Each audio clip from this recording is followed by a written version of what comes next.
weekend, we took another small step toward our dream of creating a perennial food forest in our small suburban backyard. We planted a new raised bed of sunchokes, checked in on our sea kale seedlings and tree collards, and went looking for good King Henry. All in all, it was a great weekend.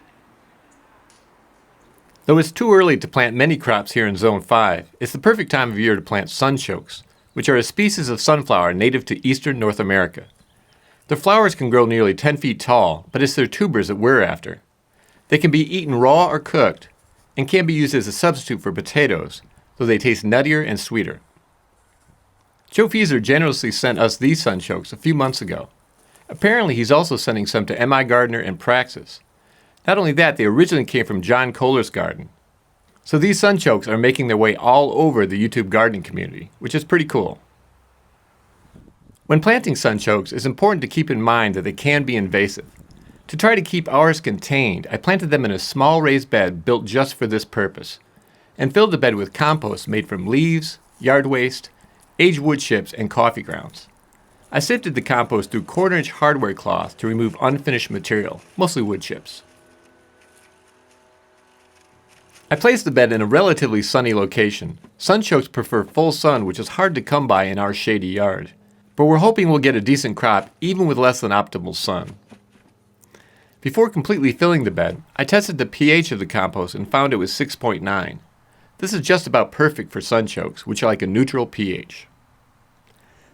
I then finished filling the bed, laid out the sunchokes, and selected the ones I wanted to plant. I had enough room in the small bed to plant 8 tubers, keeping them about a foot apart and planting them about 4 inches below the surface of the soil. Once the plants emerge from the soil, I'll mulch the bed with leaves that I collected last fall. Having planted only 8 tubers, I've got several left over, so I'm going to have to find a way to put these remaining sunchokes to good use. Sea kale seeds are notoriously difficult to germinate, so we're very pleased to currently have 4 healthy little seedlings. If all 4 of these guys make it, we'll have more than enough sea kale in our garden. Sea kale grows wild along the coast of Europe from the North Atlantic to the Black Sea and prefers sandy soil. So when we transplant it into the garden in late spring or early summer, we'll add plenty of sand to the bed to make it feel at home. As with many perennials, we'll have to be patient with sea kale. They take 2 years to mature before they're ready to harvest. Thankfully, it was warm enough this weekend to put our tree collards outside to start hardening them off. 2 of the plants are doing very well, while this one hasn't quite taken off yet. The largest of the 3 has already been transplanted into its permanent home, this 10-gallon smart pot. Eventually, all 3 will be in smart pots. They aren't perennial in Zone 5, so we hope to be able to overwinter them indoors. If that doesn't work out, we'll still be able to keep them going by taking cuttings and propagating them.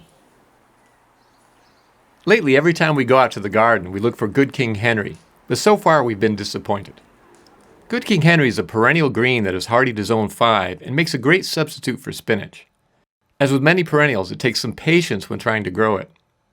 In order to germinate, it requires a period of moist cold before sprouting when weather warms. We planted 3 seeds in each of these pots several weeks ago, and they've had plenty of moisture and more than enough cold. Now that the weather is starting to warm up, we hope to see good King Henry in our garden soon. It was great to be able to take a small step toward a perennial food forest this weekend. And with all the leftover sunchokes, we'd like to help someone else take another step too. So if you'd like to plant sunchokes that originally came from John Kohler's garden, and thanks to Joe Fieser are also making their way to M.I. Gardner and Praxis, please leave a comment below. Unfortunately, because the sunchokes will be packed in soil and most countries have laws forbidding international shipment of soil, I can only ship them to the United States.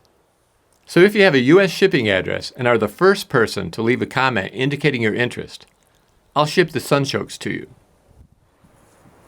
Well, that's all for now. Thank you very much for watching, and until next time, remember, you can change the world 1 yard at a time.